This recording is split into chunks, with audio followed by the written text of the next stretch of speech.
pada runner-runner kan yang nakkan kaki kuat. Antara exercise yang core lah. First, build up calf.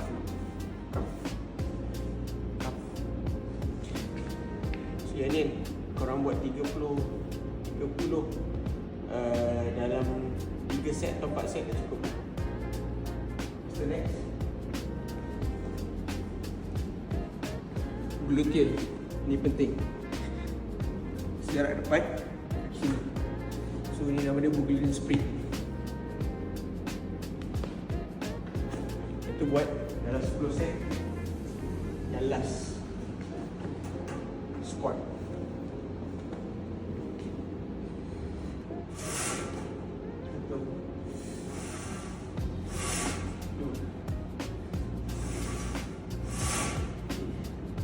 Masa korang push ke atas tu, make sure korang bagi kemot bagi dia squeeze gluten, squeeze.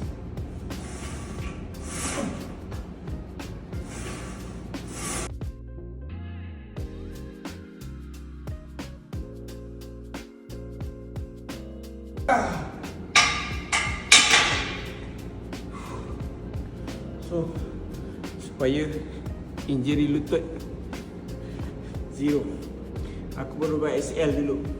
InsyaAllah. Alhamdulillah.